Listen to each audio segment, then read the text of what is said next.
I was waiting for the comments. Okay. What's up, guys? Alright, I'm gonna stop. Well, all fucking out. All Out was Saturday or Sunday sometime. And I gotta say, as usual, did not disappoint. Did not disappoint whatsoever. I mean, what were you expecting? I'm just saying. Now, the first match I saw, which I didn't really care about, was I don't really understand how a tooth something dentist street fight thing between Big Swole and Britt Baker. I mean, they can't just have a normal match. I mean, I don't understand why they had to fight in a dentist office. And she knocked her out with narcotics. Numbed her leg and put her out with narcotics, and that's how she won the match.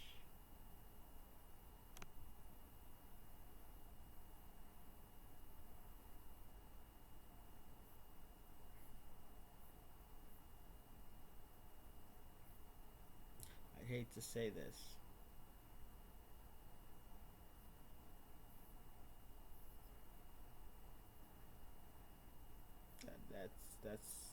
That was pretty stupid. And then we had that really scary match. Wait, what was? No, the second one was the Battle Royal. I'm getting too ahead of myself. The Battle Royal went exactly how I thought it was gonna go. Lance Archer. It was either Lance Archer or Brian Cage. Those were the two people that I saw winning that match, and it ended up being Lance Archer. I'm alright with that. Now, if they can just capitalize on it and actually, if he can actually win the title, that would be nice. I'll get on the MJF stuff later because I got something to talk to you about. And I don't usually do this, but I saw Dynamite last night, and I think y'all might want to hear this. I'm not going to get too ahead of myself, but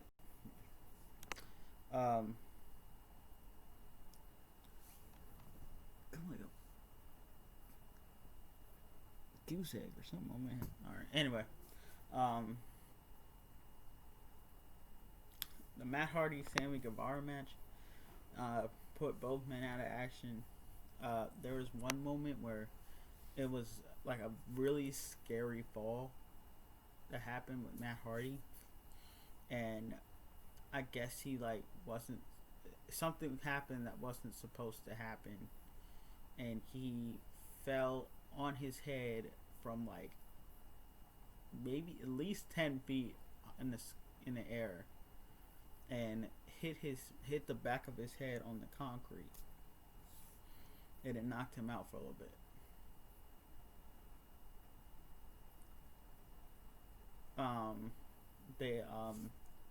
The referee stopped the match.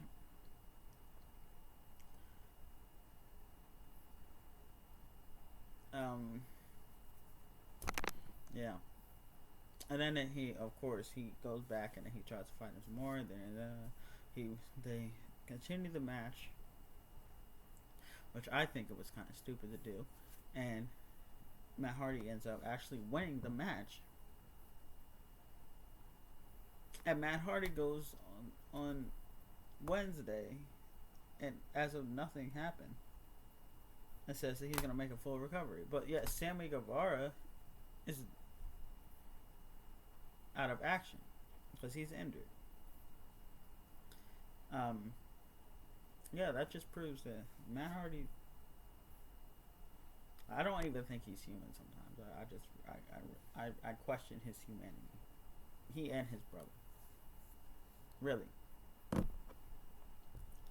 I don't remember the whole show. What's that chick's name? Thunder Rosa. I don't. I never really followed her that much. All I know is she's the NWA Women's Champion. And she's actually supposed to defend her title next week on AEW against somebody. I don't know who it is yet. But she got defeated by Sheeta. It was a pretty good match. I think it was one of the best I've seen in a long time from the women in AEW. I don't usually see that great matches from the women in AEW only because they're so short. That's one thing I don't like. They have short matches in AEW, like compared to WWE. Theirs tend to be a little shorter, though. Yeah. It was a long match. It was great. Told a story behind it. Didn't just throw somebody in the ring with them and just say, "Oh, here you go." Like, that's what I feel like they did the past few times. Like, they just said, here's somebody that wins a lot and you're gonna face them. They do that sometimes, but they don't do it as frequently as they did at first.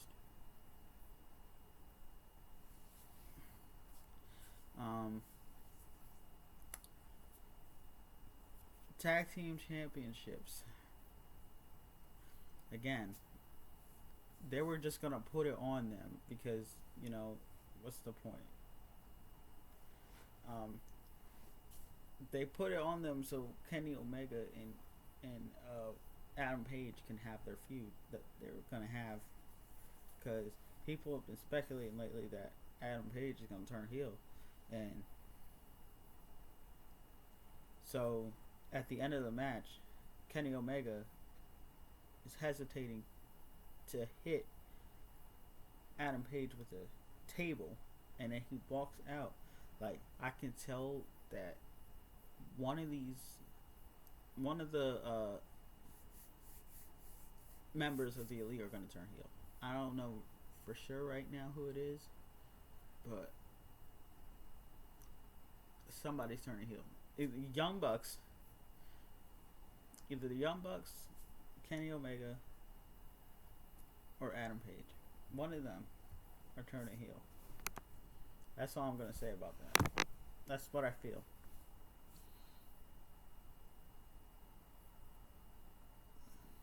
Dark Order versus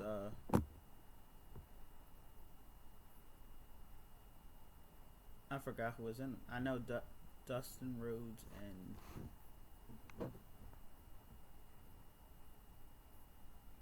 Scorpio Sky,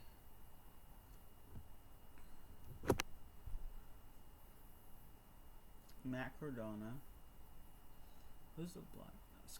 No, I said that. I keep forgetting the dude's name. I'm really bad with names on here. The dude, you know who I'm talking about. It was a pretty good match. It was kind of long for 8-man tag team match. I'm just saying, like, it was pretty long. Otherwise, I guess it turned out good because, Dustin Rhodes ended up avenging his brother. Like, they're just gonna do the baby face, like, oh, I'm gonna get you back with this, like, same old stuff, like,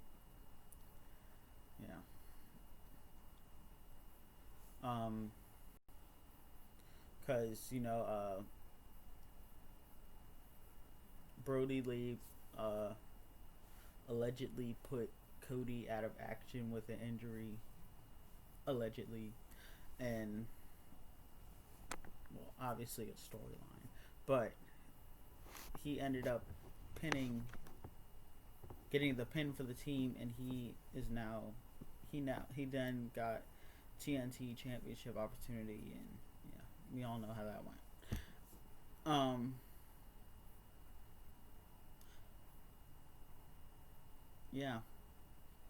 world title match. Now here's the good part. So MJF and Jon Moxley. So MJF, I love how this storyline is going to end up going because MJF got his first loss in AEW. First pinfall loss. I'm sorry. First pinfall in AEW because he has lost his tag team match and he never got pinned. He got his first pin loss, clean loss, and it wasn't clean because he used an illegal maneuver, but his first pinfall loss in AEW. So Wednesday, he's just going on this rant and he's just kicking everybody out, and then he goes to Wardlow. Here's the good part. Wardlow, and he gets in his face. So Wardlow is like puffing up to him, and he literally tells him, Tony Khan doesn't sign your checks. I do. I can fire you, basically, and get rid of you. I'm your only... it's like that. It's gonna be a moment where Wardlow just says, hell no. I'm not gonna take this anymore. Take this job and shove it. And then he's just gonna obliterate MJF. That's my prediction. He's gonna turn face.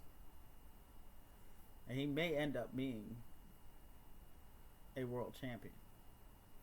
If they write him right. You know what I mean? Like if they use him right, he could become a big star as a babyface. Because that's usually how it ends up going with heels like MJF. Usually have like a big man behind them that end up turning on them. Like I told you this before, MJF, he reminds me so much of EC3 and TNA. You know, EC3 had this big 420-pound Tyrus behind him, and then one day he turns on EC3, and that was it. Only difference was EC3 turned face after that. Yeah. So yeah, that's all my. That's what I'm sticking with. So I hope you liked this video. It's a short one today. All Out was awesome, man. It was awesome, and I think the next pay-per-view is Full Gear. Full Gear, sometime in November or December. So that's my review and my thoughts. So again, it was a pretty good show. I hope to keep up the good work. WWE's been putting on some fucking good pay-per-views too. I'm not gonna lie.